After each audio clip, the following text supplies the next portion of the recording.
Hello दोस्तों, नमस्कार। आप देख रहे हैं यूट्यूब चैनल टेची पॉइंट। उम्मीद करता हूँ आप सब लोग बहुत अच्छे होंगे।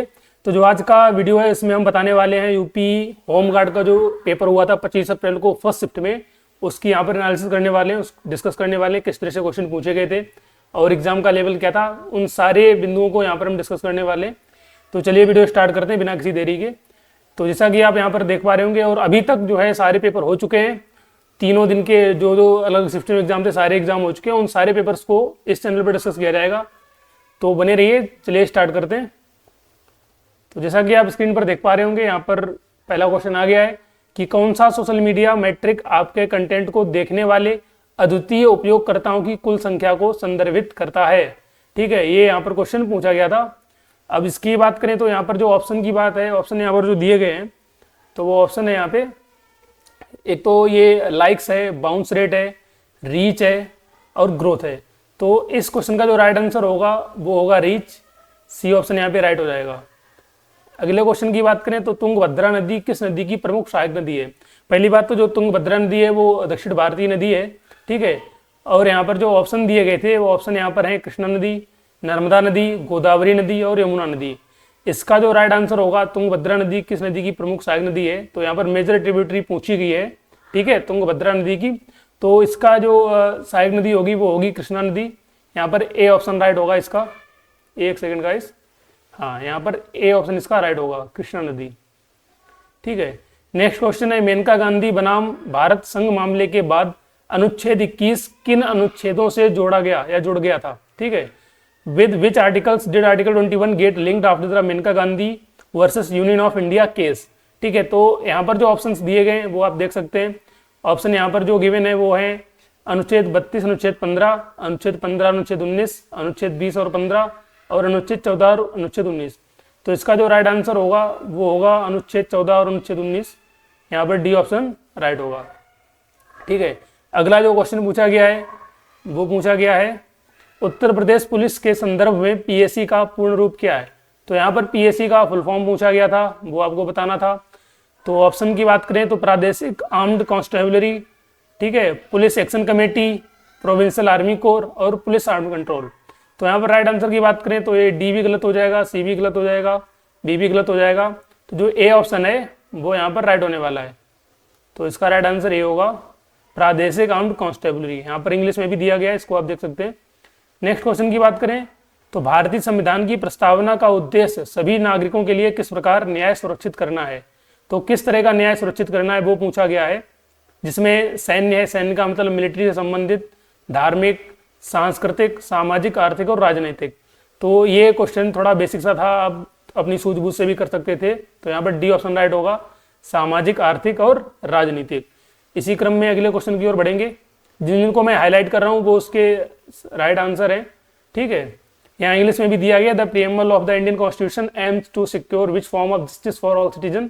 तो इसमें क्या होगा, सोशल, इकोनॉमिक एंड पॉलिटिकल। ये ऑप्शन राइट होगा। नेक्स्ट क्वेश्चन की बात करें तो निम्न में से कौन सी एक अदिश राशि है। तो स्केलर क्वांटिटी पूछी गई है दोस्तों। ऑप्शन की बात करें तो ऑप्शन में यहाँ पर दिया गया है बल, विस्थापन, वेग और चाल। तो जैसा कि आपको पता होगा कि बल है वो भी एक सदिश राशि है, विस्थापन भी एक सदिश राशि है और वेग भी एक सदिश राशि है। तो ये तीनों नहीं होंगे। इसमें जो राइट आंसर होगा वो होगा स्पीड, क्योंकि स्पीड इसमें बस मैग्नीट्यूड होता है, डायरेक्शन नहीं होती है। तो कहें तो इसमें मतलब दिशा नहीं होती है। ठीक है, तो ये जो चाल है वो यहाँ पर राइट आंसर होने वाला है, चाल या स्पीड इसको बोलते हैं। ठीक है, नेक्स्ट क्वेश्चन की बात करें, पेपर का जो लेवल था वो मॉडरेट टू डिफिकल्ट लेवल का था। ठीक है, कुछ क्वेश्चन बेसिक भी थे। तो अगले क्वेश्चन की बात करें तो यहाँ पर ये साफ नहीं दिख रहा होगा, मैं इसको पढ़ दे रहा हूँ। निम्नलिखित में से कौन सा मिशन भारत सरकार द्वारा कृषि क्षेत्र में जलवायु परिवर्तन से निपटने के लिए कार्यान्वित किया गया है।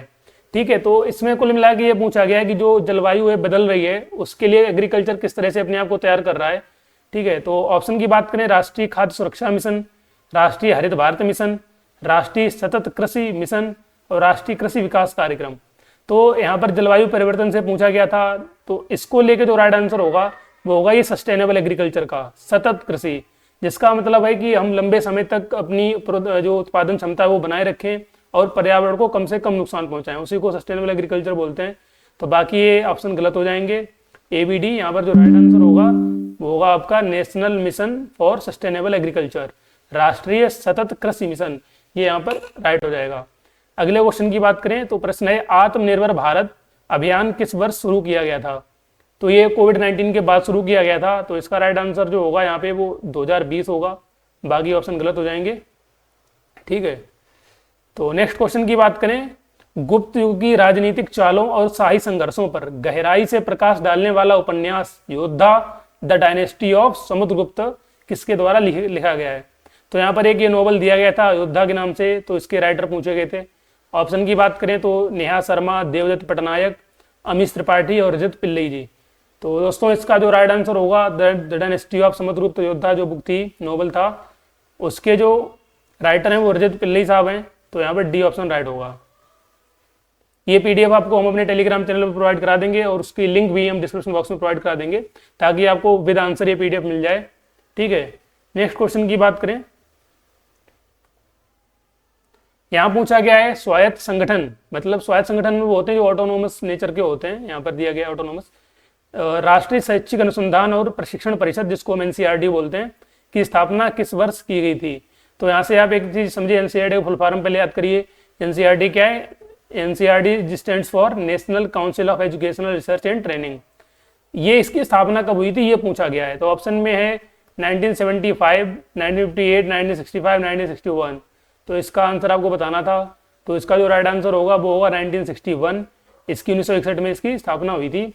तो अब बात करेंगे अगले क्वेश्चन की ओर। तो अभी तक हमने यहाँ पर 10 क्वेश्चन डिस्कस किए।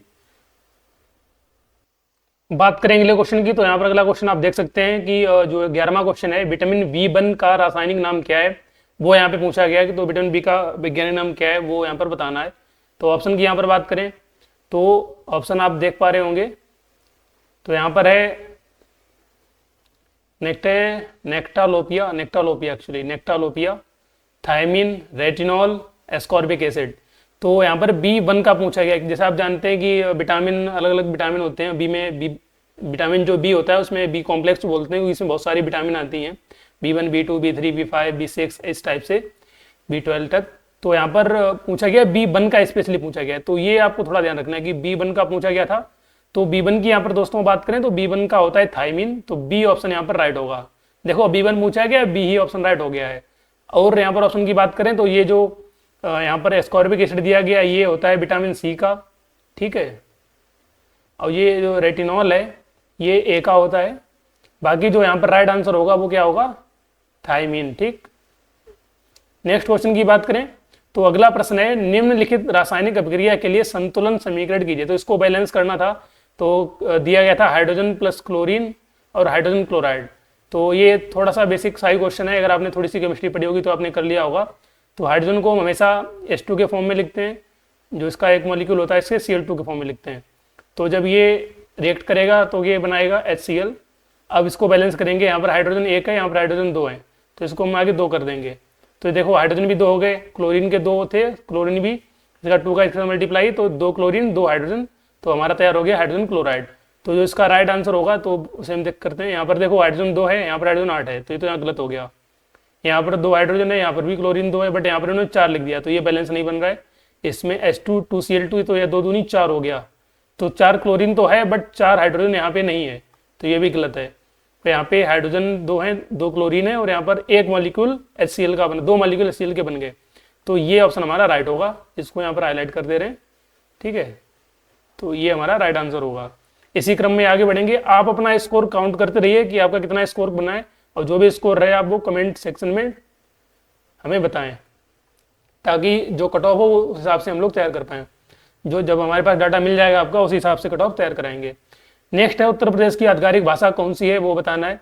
तो which language is the official language of Uttar Pradesh? तो आप सभी जानते हैं यूपी की जो राजभाषा है वो हिंदी है। नेक्स्ट है किस वैज्ञानिक को रोग का जर्म सिद्धांत प्रतिपादित करने का श्रेय जाता है?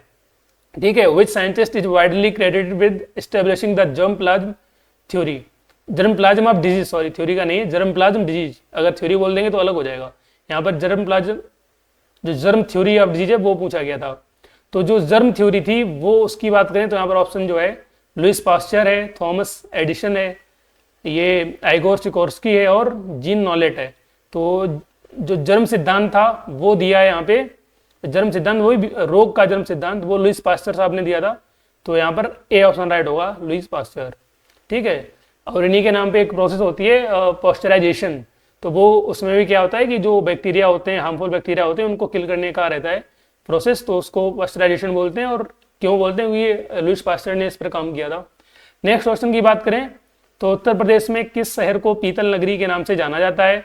तो पीतल नगरी की बात करें तो ऑप्शन में है सहारनपुर, मुरादाबाद, वाराणसी और झांसी। तो यहाँ पर बात करें पहले सहारनपुर की, सहारनपुर में तो लकड़ी का काम काफ़ी ज़्यादा मात्रा में देखने को मिलता है, तो ये तो नहीं होगा। वाराणसी में भी मतलब अलग अलग काम होते हैं, जैसे कि वहाँ पर टेक्सटाइल का भी काम होता है सारनाथ में, बनारसी साड़ियों का, और भी काफ़ी चीज़ें जो बनारस में काम होता है। और झांसी में तो, झांसी देखा जाए तो ये खनिज संपदा रिच डिस्ट्रिक्ट है, बट मुरादाबाद जो है इसको पीतल नगरी बोला गया है। ठीक है, तो ये बी ऑप्शन यहाँ पे राइट होगा, मुरादाबाद। नेक्स्ट क्वेश्चन की बात करें तो क्वेश्चन दिया गया है कि यहाँ पर ब्लैंक दिया है, खालिस्तान को प्रत्येक वर्ष 17 मई को विश्व स्तर पर मनाया जाता है। ऑप्शन की बात करें तो अंतर्राष्ट्रीय संसद दिवस, विश्व दूरसंचार सूचना समाज दिवस, विश्व समय पूर्व जन्म दिवस और अंतर्राष्ट्रीय मातृभाषा दिवस। तो जो इसका राइट आंसर होगा वो होगा बी ऑप्शन, विश्व दूरसंचार सूचना समाज दिवस। तो इसी क्रम में हम लोग आगे बढ़ेंगे। आपका समय ज़्यादा नहीं लेंगे क्योंकि बहुत ही कम टाइम में ज़्यादा से ज़्यादा क्वेश्चन कवर कराने हैं और आपको समझाना भी है। बाकी अगले क्वेश्चन की बात करें तो योगेंद्र सिंह यादव को उनकी वीरता के लिए कौन सा सम्मान प्रदान किया गया? तो वो आपको यहाँ पर बताना है। ठीक है, तो सम्मान बताना है। तो ऑप्शन की बात करें महावीर चक्र, परमवीर चक्र, परम विशिष्ट सेवा मेडल और कीर्ति चक्र। तो जो योगेंद्र सिंह यादव जी थे, इनको जो सम्मान दिया गया था गवर्नमेंट के द्वारा वो था परमवीर चक्र। सी ऑप्शन यहाँ पे राइट होगा। तो जिन लोगों ने सी किया होगा उनका यहाँ पर सही हो जाएगा। ठीक है, एक सेकंड गाइस। तो परमवीर चक्र यहाँ पे सही ऑप्शन है। इसी क्रम में आगे बढ़े, कौन सा शहर दादरी मेला की मेजबानी करने के लिए प्रसिद्ध है? वो आपको यहाँ पे बताना है। तो दादरी मेला जो है बात करें तो ये भारत का दूसरा सबसे बड़ा पशु मेला है जहाँ पर ये लगता है, वो शहर आपको यहाँ पर बताना है। ऑप्शन की बात करें तो ऑप्शन में आप देख पा रहे होंगे कानपुर, आगरा, बलिया और वाराणसी। तो कानपुर तो लेदर के लिए जाना जाता है, लेदर प्रोडक्ट के लिए। आगरा कैंडी के लिए जाना जाता है, जो आगरे का पेठा है वो यहाँ का काफ़ी फेमस है, तो वो जो है यहाँ का फेमस है काफ़ी। नेक्स्ट बात करें बलिया, तो दादरी मेला जो है वो बलिया में ही लगता है, तो यहाँ पर बलिया राइट आंसर होगा। ठीक है, तो राइट आंसर क्या होगा दोस्तों? यहाँ पे बलिया जो है एकदम राइट आंसर होगा, डी ऑप्शन। अगले क्वेश्चन की बात करें इसी क्रम में, विश्व की किस प्रकार की अर्थव्यवस्था न्यूनतम सरकारी हस्तक्षेप के साथ आपूर्ति मांग द्वारा अधिकतर संचालित होती है? तो जो इसका मेन पॉइंट है वो यही है कि सरकारी हस्तक्षेप बहुत ही न्यूनतम है। ठीक है, और उसके साथ साथ आपूर्ति और मांग द्वारा अधिकतर संचालित करी जाती है। तो ऑप्शन में है पारंपरिक अर्थव्यवस्था। हो सकता है आपको थोड़ा सही से ना दिख रहा हो, बट मैं यहाँ पर बोल दे रहा हूँ, आप समझ सकते हैं। पारंपरिक अर्थव्यवस्था, निर्वाह अर्थव्यवस्था, कमांड अर्थव्यवस्था और बाजार अर्थव्यवस्था। तो इसका जो राइट आंसर होगा वो होगा मार्केट इकोनॉमी। डी ऑप्शन यहाँ पे राइट होने वाला है। ठीक है, मार्केट इकोनॉमी यहाँ पे राइट हो जाएगा।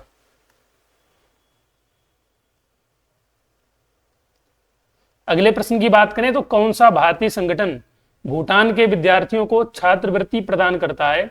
वो यहाँ पर आपको बताना रहेगा। ठीक है, तो अगला प्रश्न यहाँ पर आप देख पा रहे होंगे कि कौन सा भारतीय संगठन भूटान के विद्यार्थियों को छात्रवृत्ति प्रदान करता है। तो उसकी यहाँ पर हम बात करें, एक सेकेंड, हाँ, तो उसकी यहाँ पर हम बात करें तो ऑप्शन में है आरबीआई, नीति आयोग, सेबी, आईसीसीआर। तो इनमें से आपको बताना है। तो भूटान के स्टूडेंट्स के जो स्कॉलरशिप प्रोवाइड कराता है वो आईसीसीआर प्रोवाइड कराता है। ठीक है, नेक्स्ट बात करें, निम्न में कौन सा मानव आईसीसीआर प्रोवाइड कराता है? एक सेकंड गाइस। तो जो अगला क्वेश्चन है वो है कि मानव अधिकारों का सबसे अच्छा वर्णन करता है। तो ऑप्शन में है अधिकार जो केवल नागरिकों को दिए गए हैं, अधिकार जो केवल वयस्कों को दिए गए हैं, अधिकार जो सभी मनुष्यों के हैं, अधिकार जो केवल श्रमिकों को दिए गए हैं। तो यहाँ पर ह्यूमन राइट्स से संबंधित क्वेश्चन था, तो जैसा कि आप थोड़ा कॉमन सेंस लगाते तब भी ये क्वेश्चन आप आसानी से कर सकते थे। तो अधिकार जो सभी मनुष्यों के हैं, वो क्या है, वो मानवाधिकार का सबसे अच्छा वर्णन करता है। अगला प्रश्न है कि महाबलीपुरम स्मारकों की कलात्मक विरासत के लिए कौन सा राजवंश जिम्मेदार है? ऑप्शन में विजयनगर, चोल, पल्लव और पांड्य। ठीक है, तो आंसर इसका होगा पल्लव राजवंश जो था वो इसके लिए रिस्पॉन्सिबल था। अगले क्वेश्चन की बात करें, गैर प्राथमिकता क्षेत्र श्रेणी में आरसीएस उड़ान के अंतर्गत मोस्ट प्रोएक्टिव का राष्ट्रीय पुरस्कार किस भारतीय राज्य ने जीता है? ऑप्शन की बात करें यहाँ पर राजस्थान है, बिहार है, मध्य प्रदेश है और उत्तर प्रदेश है। तो आरसीएस उड़ान के अंतर्गत जो मोस्ट प्रोएक्टिव स्टेट का नेशनल लेवल का अवार्ड मिला है वो अपने उत्तर प्रदेश को मिला है। यहाँ पर डी ऑप्शन राइट हो जाएगा। अगले प्रश्न की बात करें तो अगला प्रश्न ये बायोलॉजी से आया हुआ है। फेफड़ों में कोशिकाओं जो एल्वियोलाइज होती हैं की सतह पर कौन सी प्रक्रिया होती है? तो ऑप्शन की बात करें तो रक्त परिसंचरण, मांसपेशियों का संकुचन, पाचन और गैसों का आदान प्रदान। ये भी आपके कॉमन सेंस को चेक करने के लिए क्वेश्चन पूछा गया था। जैसे फेफड़े काम क्या, अगर फेफड़ों का काम ही होता है मतलब जो खराब वायु रहती है उसको बाहर करना, तो एल्वियोलाई की सतह पर पूछा गया। सतह पर ऑलरेडी सीधी सी बात है कि गैसों का ही आदान प्रदान होगा, क्योंकि रक्त परिसंचरण काम हृदय का रहता है। मांसपेशी संकुचन मतलब ये वाला जो ऑप्शन सबसे बेस्ट बैठ रहा था, पाचन भी नहीं होगा। ठीक है, तो गैसों को आदान प्रदान। अगले प्रश्न की ओर बढ़ते हैं दोस्तों। अगला प्रश्न है वियतनाम की आधिकारिक मुद्रा क्या है? ऑप्शन यहाँ पर जो दिए गए हैं वो दिया गया है वियतनामी क्वाचा, वियतनामी वातु, वियतनामी रियाल, वियतनामी डोंग। ये थोड़ा अच्छा क्वेश्चन था, आपको फंसाने वाला ये क्वेश्चन था, वो यहाँ पर पूछा गया है। तो जो यहाँ पर राइट आंसर होगा वो होगा वियतनामी डोंग, डी ऑप्शन यहाँ पर राइट होगा। ठीक है, अगले प्रश्न की बात करें, किस देश ने दीर्घकालिक एचआईवी रोकथाम दवा लेनेका पाविर का वितरण शुरू कर दिया गया है? ऑप्शन में फ्रांस, जर्मनी, इटली, जिम्बाब्वे। तो इसका जो राइट आंसर होगा वो होगा जिम्बाब्वे। जिन लोगों ने जिम्बाब्वे किया होगा उनका राइट हो जाएगा। अगले प्रश्न की बात करें तो परमाणु आतंकवाद के संदर्भ में डर्टी बम इससे संबंधित है। ठीक है, a dirty bomb in the context of nuclear terrorism refers to. तो ऑप्शन की बात है इमारतों को क्षति पहुंचाने में प्रयुक्त एक पारंपरिक बम, विस्फोटक और रेडियोधर्मी सामग्री युक्त बम, परमाणु संयंत्रों को लक्षित करने वाला साइबर हथियार और दुश्मन देश पर दागी गई परमाणु मिसाइल, वो यहाँ पर दिया गया है। तो राइट आंसर इसका होगा बी ऑप्शन।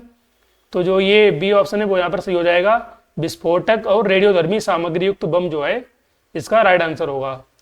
अगले प्रश्न की ओर बढ़ते हैं। तो 2024 का G20 शिखर सम्मेलन, उम्मीद करता हूँ आप लोगों को ये क्वेश्चन दिख रहा होगा सही से। ठीक है, दिख रहा है। तो 2024 का जो G20 शिखर सम्मेलन किस देश में आयोजित किया गया था, ये पूछा है। G20 2024 का पूछा गया है। तो ऑप्शन की बात करें तो वो है इटली, ब्राजील, भारत और दक्षिण अफ्रीका। ये यहाँ पर शहर दिए गए हैं, तो इसका जो राइट आंसर होगा वो होगा ब्राजील, बी ऑप्शन यहाँ पे राइट हो जाएगा।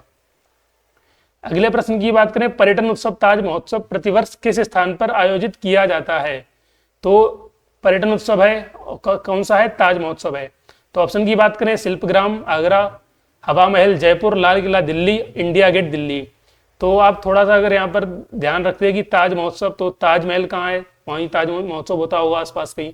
तो ताजमहल आगरा में, ऐसा आप थोड़ा मतलब लिंक कर सकते थे। तो ये शिल्पग्राम आगरा वाला सही ऑप्शन हो जाता। ए ऑप्शन यहाँ पे एकदम राइट होता।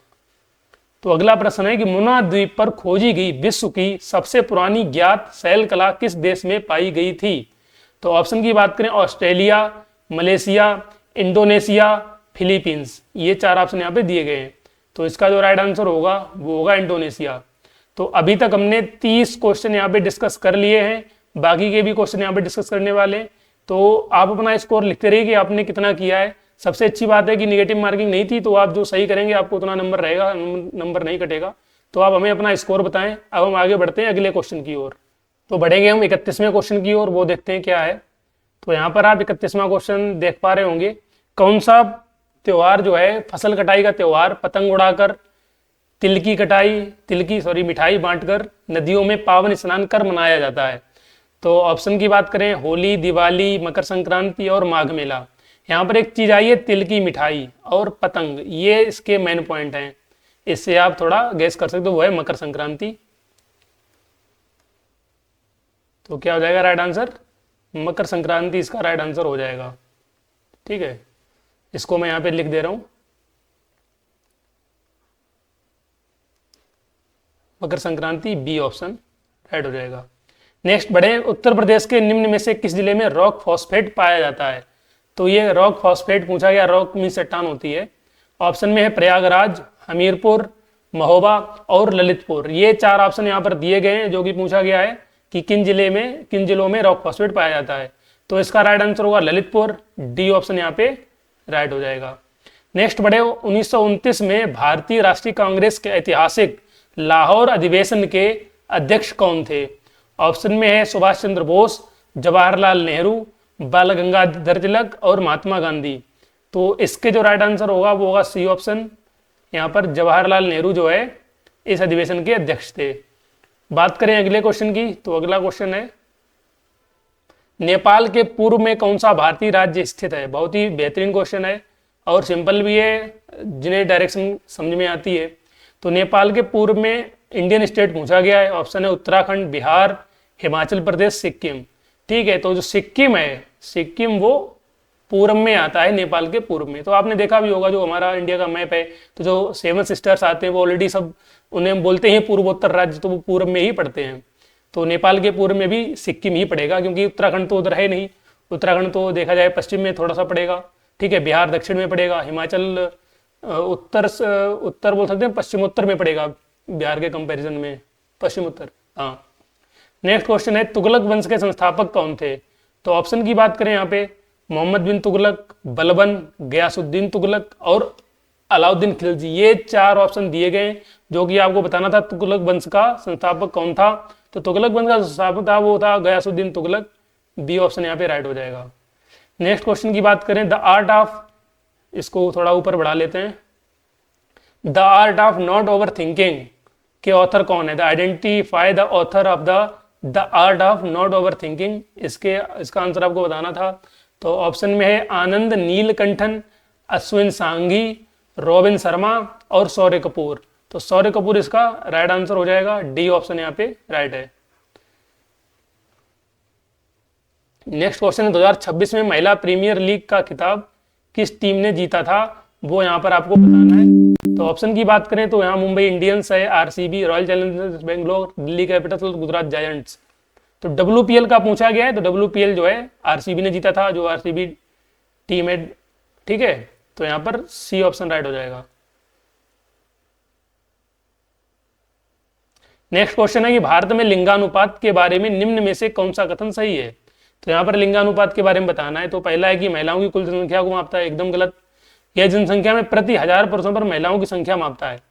ठीक है, फिर है यह जनसंख्या में प्रति 1000 महिलाओं पर पुरुषों की संख्या को मापता है। यह प्रति 1000 वयस्कों पर बच्चों की संख्या को मापता है। तो ये भी गलत है। ये दोनों क्वेश्चन थोड़े आप समझ सकते थे, लेकिन यहाँ पर मैं आपको बता दूं जो राइट है वो है 1000 पुरुषों पर महिलाओं की संख्या कितनी है, ये बताता है कि क्या लिंगानुपात है। तो इसका राइट आंसर बी होगा। ठीक है, तो 1000 पुरुषों पर कितनी महिलाएं हैं, महिलाओं की संख्या है, वो क्या होता है, लिंगानुपात होता है। ठीक है, नेक्स्ट क्वेश्चन की बात करें, 1875 में पृथ्वी के उस भाग का वर्णन करिए जो जीवन का समर्थन करता है, जिसे बायोस्फीयर शब्द इसने गढ़ा। मतलब कि who coined the term biosphere, biosphere term किसने दिया? और to describe the part of earth that supports life, और उसका कौन सा ऐसा जो है जो लाइफ को सपोर्ट करता है, जीवन को सपोर्ट करता है, ये किस वैज्ञानिक ने बोला था, वो यहाँ पर आपको बताना है। ठीक है, तो क्या बताना है? एक तो ये कि बायोस्फीयर टर्म किसने दिया। यहाँ पर 2 क्वेश्चन पूछ लिए गए आपसे, एक ही क्वेश्चन में 2 क्वेश्चन पूछ लिए गए। एक तो कि बायोस्फीयर टर्म किसने दिया, दूसरा कि describe the part of earth that supports life, और पृथ्वी के उस भाग का वर्णन जिसने किया है जो जीवन का समर्थन करता है, वो यहाँ पर आपको बताना है। तो इसका जो राइट आंसर होगा वो होगा एडवर्ड स्वेस, ए ऑप्शन यहाँ पर राइट हो जाएगा। ठीक है, नेक्स्ट क्वेश्चन की बात करें, इसको हाईलाइट कर देते हैं ताकि आपको बाद में पढ़ने में आसानी हो।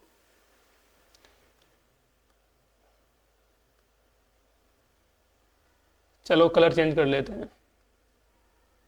ठीक है, अंडमान निकोबार द्वीप समूह की सबसे ऊंची चोटी कौन सी है, वो यहाँ पर आपको बताना है। तो ऑप्शन की बात करें तो माउंट डियावोलो, माउंट कोयोब और माउंट थ्विलर, नाम बहुत अच्छे अच्छे हैं, और सैडल पीक। ये 4 ऑप्शन यहाँ पर दिए गए, वो हमें यहाँ पे बताना है कि जो अंडमान निकोबार द्वीप समूह है उसकी सबसे हाईएस्ट पीक कौन सी है। तो वो है सैडल पीक, डी ऑप्शन यहाँ पे राइट हो जाएगा। ठीक है, नेक्स्ट है निम्न में से कौन सा दुर्लभ फूल, फूल दो बार लिख दिया, फूल फूल इंग्लिश देखते हैं इसकी।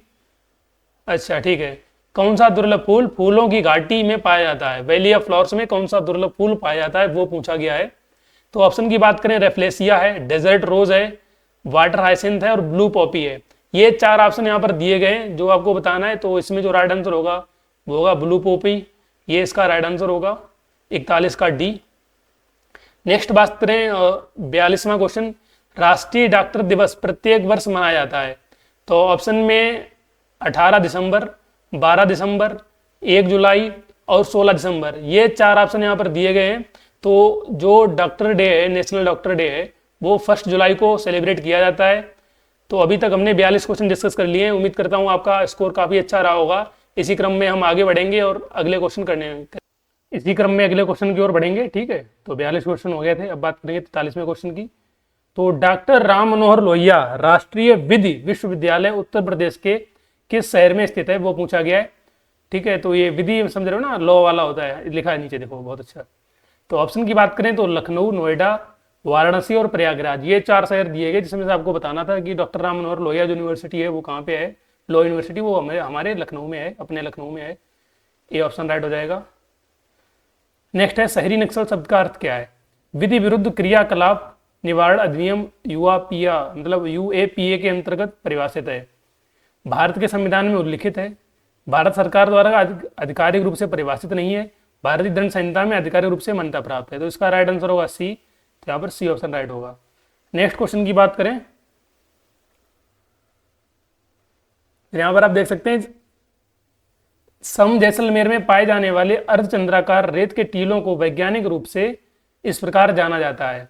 तो ऑप्शन में स्टार टीले, अनुदैर्घ्य टीले, पैराबोलिक टीले और बरकान टीले, ये चार ऑप्शन दिए गए। इंग्लिश में भी सेम चीज ही लिखी है, बस यहाँ पर लॉन्गिट्यूडिनल लिखा है, बाकी सेम ही है, प्रोनाउंसिएशन सेम है। ठीक है, तो ये चार हैं, वो आपको इन चार ऑप्शन में से आपको बताना है कौन सा सही होगा। ठीक है, तो यहाँ पर होगा बरकान टीले, डी ऑप्शन इसका राइट हो जाएगा। ठीक है, नेक्स्ट है वे जानवर जो पौधे जानवर दोनों खाते हैं, मतलब सब खाते हैं, तो सर्वाहारी, सर्वाहारी का क्या है, ओमनिवोरस। ठीक है, ए ऑप्शन। अगला क्वेश्चन, किस चिकित्सा पेशेवर को दर्द रहित सर्जरी करने के लिए एनेस्थीसिया की शुरुआत करने का श्रेय दिया जाता है। ऑप्शन में है T G Morton, William T G Morton, Alexander Parkes, Karl Landsteiner और बेंजामिन फ्रैंकलिन, ये चार यहाँ पर वैज्ञानिक दिए गए जिनमें से आपको बताना था।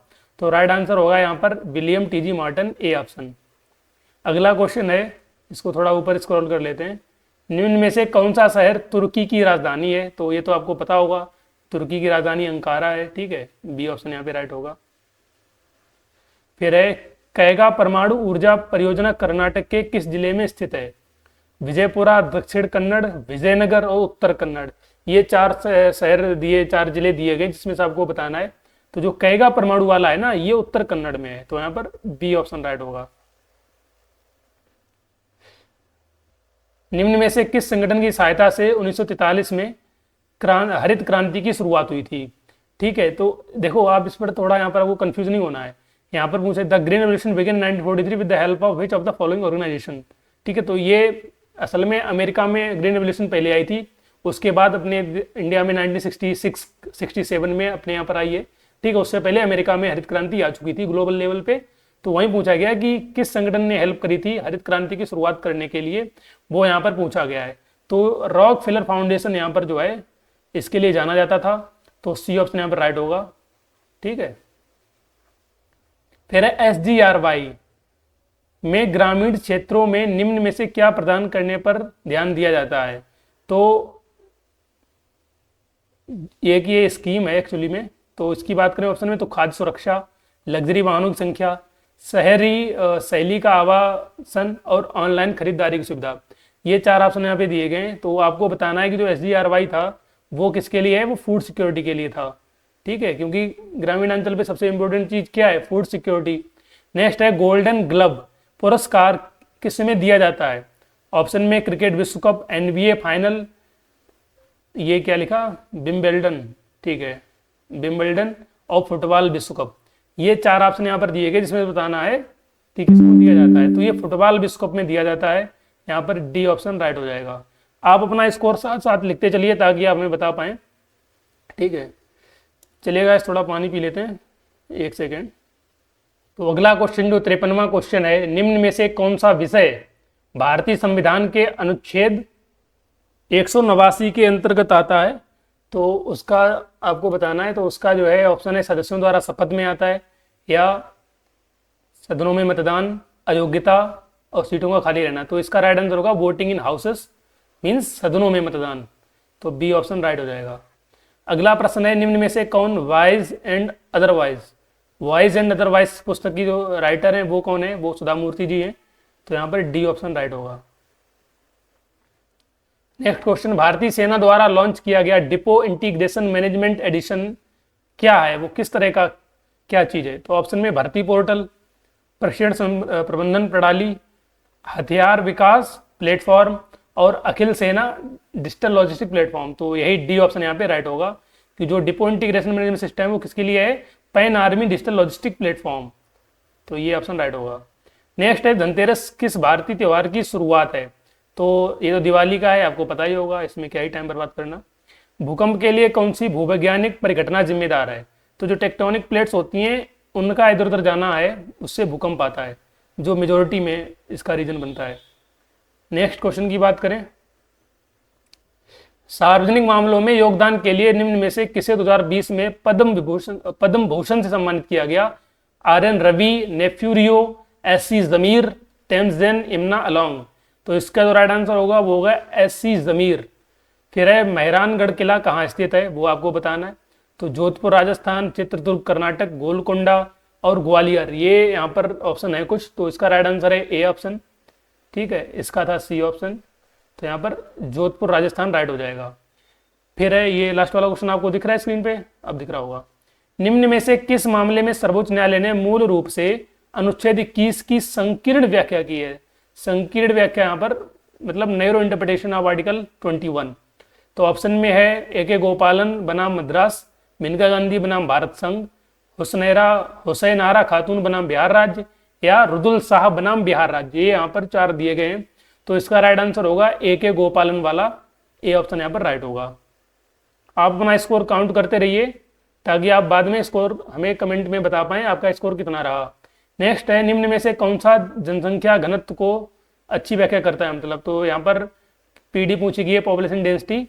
तो आयु के अनुसार जनसंख्या वितरण, ये गलत हो जाएगा। जनसंख्या बढ़ने की दर ये भी नहीं होगा। किसी देश में लोगों की कुल संख्या ये भी नहीं होता है। तो प्रति इकाई क्षेत्र में रहने वाले लोगों की संख्या ही जनसंख्या घनत्व कहलाती है। जनरली पर किलोमीटर के हिसाब से देखा जाता है कि कितने लोग उस एरिया में रह रहे हैं। सारे पूरी पॉपुलेशन और जो एरिया है उससे डिवाइड करके प्रति इकाई क्षेत्र में रहने वाले लोगों की संख्या के हेल्प से जनसंख्या घनत्व निकाला जाता है। तो यहाँ पर सी ऑप्शन राइट होगा, सी। ठीक है, नेक्स्ट क्वेश्चन की बात करें, रुद्रेश्वर मंदिर के नाम से भी जाने वाला रामप्पा मंदिर किस भारतीय राज्य में स्थित है? तो रामप्पा मंदिर पूछा गया है, रुद्रेश्वर मंदिर के नाम से जाना जाता है। ऑप्शन है कर्नाटक, आंध्र प्रदेश, केरल और तेलंगाना। ये 4 राज्य यहाँ पर दिए गए हैं, वो आपको यहाँ पर बताना है। तो यहाँ पर जो राइट आंसर होगा वो होगा तेलंगाना, डी ऑप्शन यहाँ पे राइट हो जाएगा। फिर यूट्यूब पर अपलोड किया पहला वीडियो कौन था और इसे किसने अपलोड किया था? ऑप्शन जावेद करीम, चैड हरली, लैरी पेज और स्टीव चैन। यहाँ पर देखो 2 चीज़ें पूछी गई हैं, एक तो उस अपलोडर का नाम बताओ और वो वीडियो का टाइटल क्या था, वो मतलब एक तरीके से पूछा गया है। तो यहाँ पर आपको वो बताना है।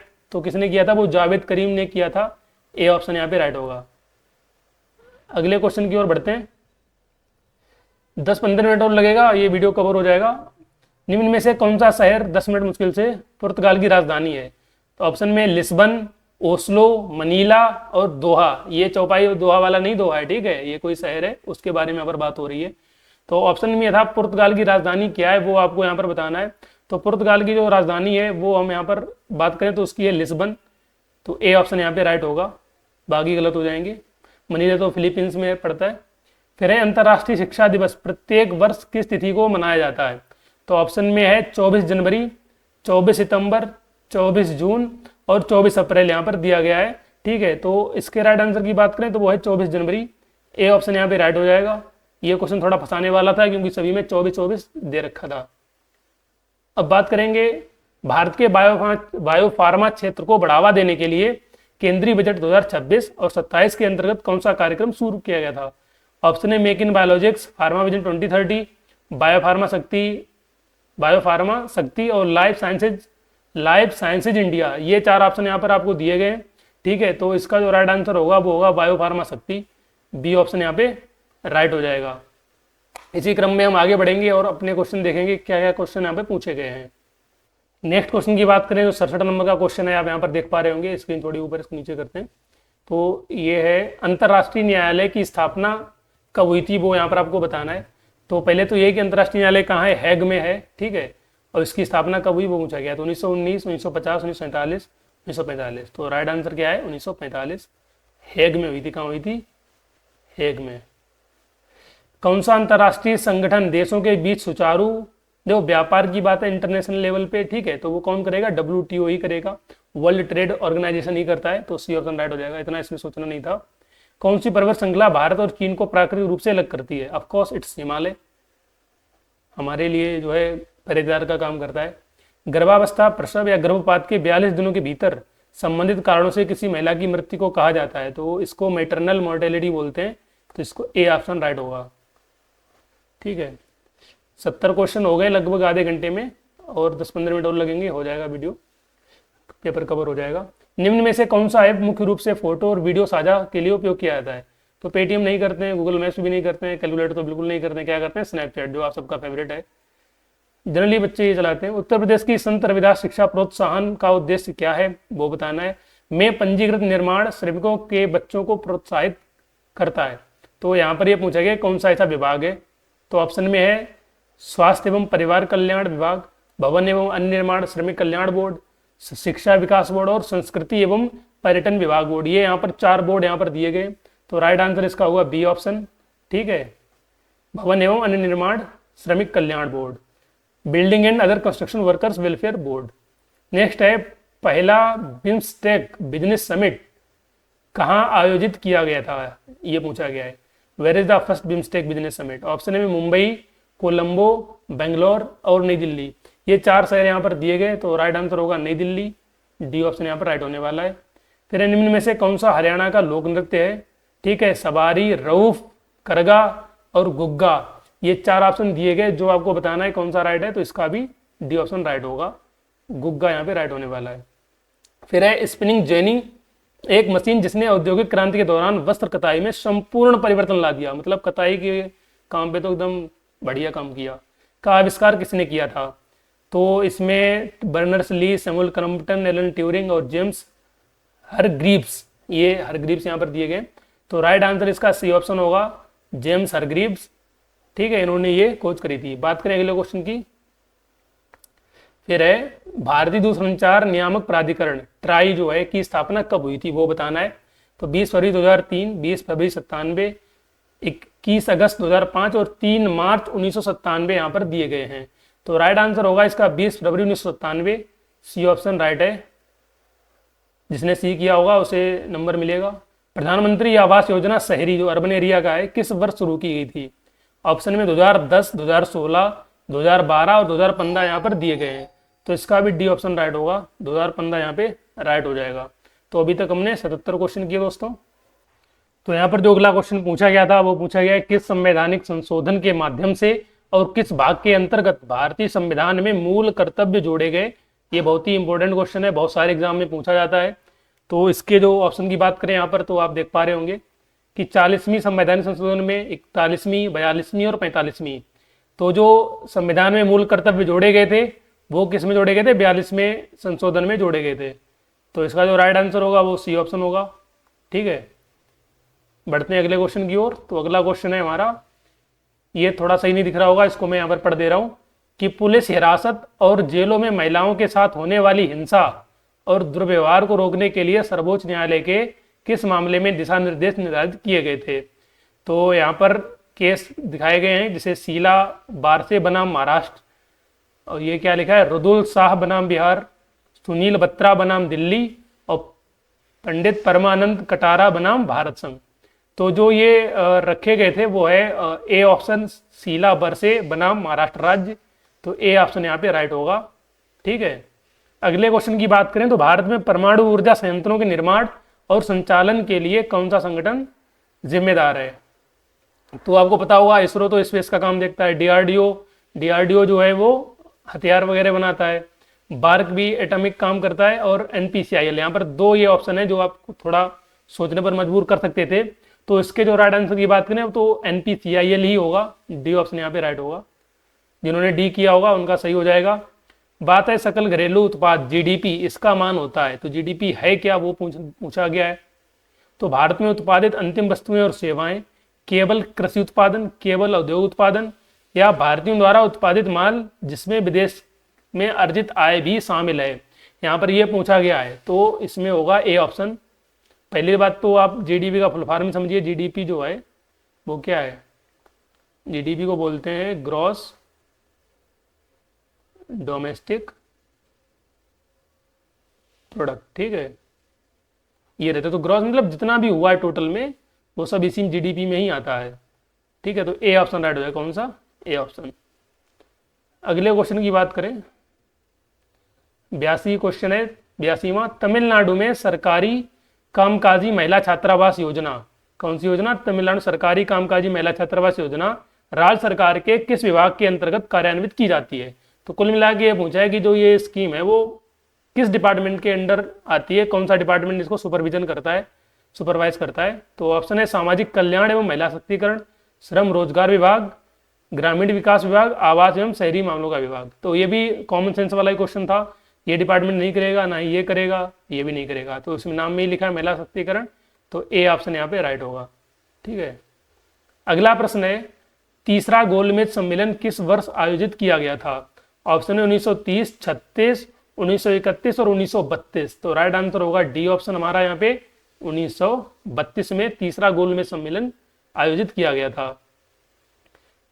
नेक्स्ट क्वेश्चन है, वर्ष 2023 में भारत सरकार के पशुपालन और डेयरी विभाग ने निम्न में से किस राज्य में ए हेल्प पशुधन उत्पादन और विस्तार के लिए मान्यता प्राप्त एजेंट कार्यक्रम शुरू किया। तो यहाँ पर राज्य पूछा गया है, तो ऑप्शन में उत्तर प्रदेश, झारखंड, छत्तीसगढ़ और उड़ीसा। यहाँ पर ये 4 राज्य आपको दिए गए हैं, तो इसका जो राइट आंसर होगा वो होगा झारखंड, बी ऑप्शन राइट हो जाएगा, ठीक है। नेक्स्ट है, विदेशी मुद्रा विनिमय FERA, ठीक है, फॉरेन एक्सचेंज मैनेजमेंट एक्ट के स्थान पर विदेशी मुद्रा प्रबंधन अधिनियम किस वर्ष में मतलब इसको रेगुलेट किया गया था, चेंज किया गया था। तो यहाँ पर ऑप्शन में 1973, 2002, 1991 और 1999, ये 4 वर्ष अलग अलग दिए गए जो आपको बताना है कौन सा इसमें सही है। तो इसका होगा 1999 यहाँ पर सही होने वाला है, डी ऑप्शन 85 का डी यहाँ पे राइट हो जाएगा, ठीक है। अब बात करें अगले क्वेश्चन की, SR राव द्वारा तैयार की गई किस पुरातात्विक स्थल की खुदाई रिपोर्ट में ऊंटों का संक्षिप्त उल्लेख किया गया है। तो ऊंटों का उल्लेख यहाँ पर पूछा गया है, वो आपको बताना है। तो इसके ऑप्शन की बात करें तो ऑप्शन में लोथल, मोहनजोदड़ो, हड़प्पा और धौलावीरा, ये 4 शहर दिए गए जिसमें से आपको बताना था कि ऊंटों का उल्लेख हमें कहाँ देखने को मिलता है, वो यहाँ पर आपको बताना है। तो इसका जो ये चारों ऑप्शन हमने देखे, लोथल, हड़प्पा, धौलावीरा और मोहनजोदड़ो, तो इसका जो राइट आंसर होगा वो होगा लोथल, ए ऑप्शन यहाँ पर राइट होगा, ठीक है। लोथल बहुत ही इंपॉर्टेंट साइट है आर्कियोलॉजिकल के हिसाब से। फिर है क्योंकि यहाँ पर बहुत सारे साक्ष्य देखने को मिलते हैं। फिर है, स्पेक्स योजना किस मंत्रालय द्वारा शुरू करी गई थी। तो ऑप्शन में वित्त मंत्रालय, MSME मंत्रालय, ये MSME होता है जिसमें जो लघु उद्योग होते हैं उनको वो इसमें आते हैं, छोटे बिजनेस होते हैं, ठीक है। फिर है वाणिज्य मंत्रालय, इलेक्ट्रॉनिक्स एवं सूचना प्रौद्योगिकी मंत्रालय, ये 4 मंत्रालय यहाँ पर दिए गए।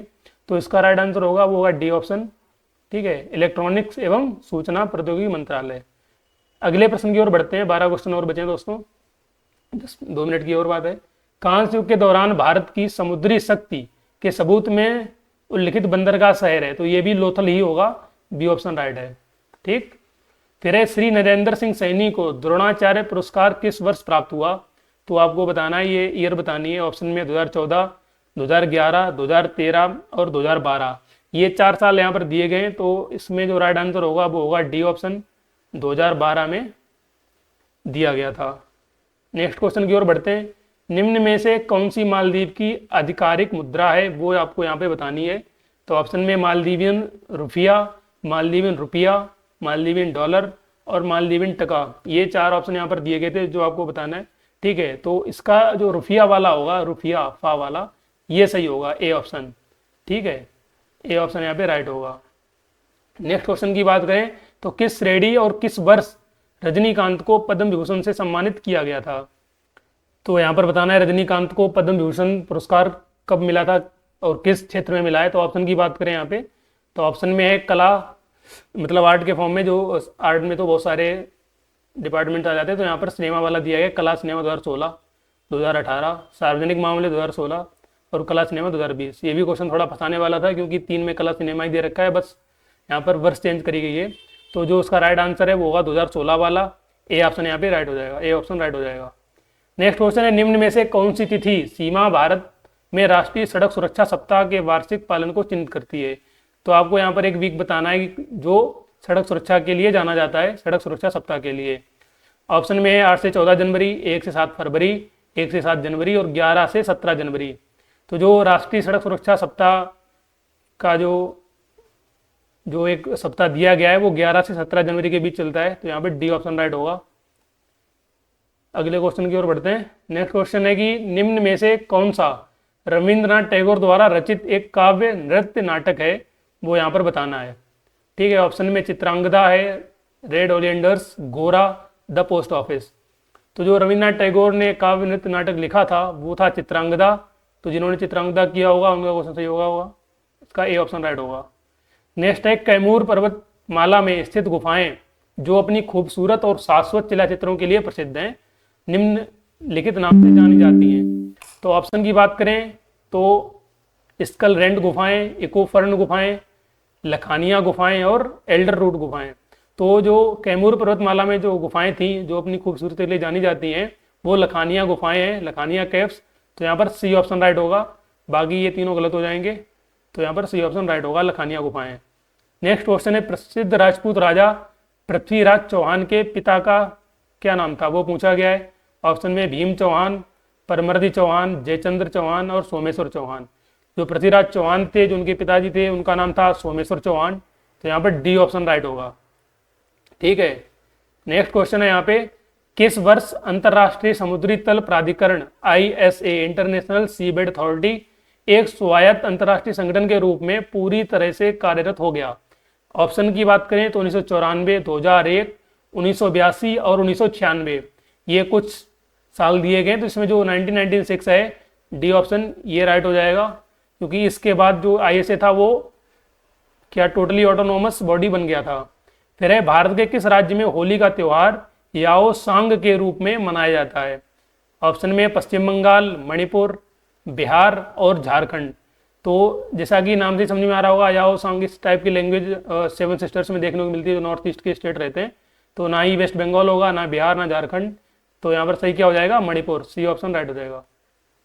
अगला जो क्वेश्चन है वो है, निम्न में से कौन सी उत्तर प्रदेश की अक्षमता की रोकथाम के लिए शल्य चिकित्सा अनुदान योजना के तहत के लिए पात्रता मानक नहीं है? तो यहाँ पर ऐसा बताना है जो पात्रता के लिए मानक नहीं होगा वो बताना है। तो पहला है कि आवेदक जो है भारतीय नागरिक होना चाहिए, तो ये भी मतलब उसको फॉलो करेगा। फिर आवेदक उत्तर प्रदेश का स्थायी निवासी होना चाहिए, कम से कम 5 वर्षों से राज्य का निवासी होना चाहिए, तो ये भी स्कीम के हिसाब से सही होगा। आवेदक के अभिभावक की वार्षिक आय 60,000 से अधिक नहीं होनी चाहिए।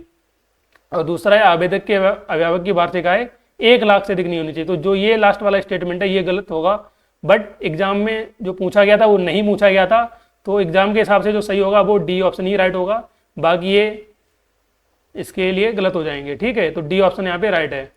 नेक्स्ट क्वेश्चन जो है हमारा वो है, मैड्रिड में आयोजित 2025 लॉरियस विश्व खेल पुरस्कारों में लॉरियस स्पोर्टिंग आइकन पुरस्कार से किसे सम्मानित किया गया था?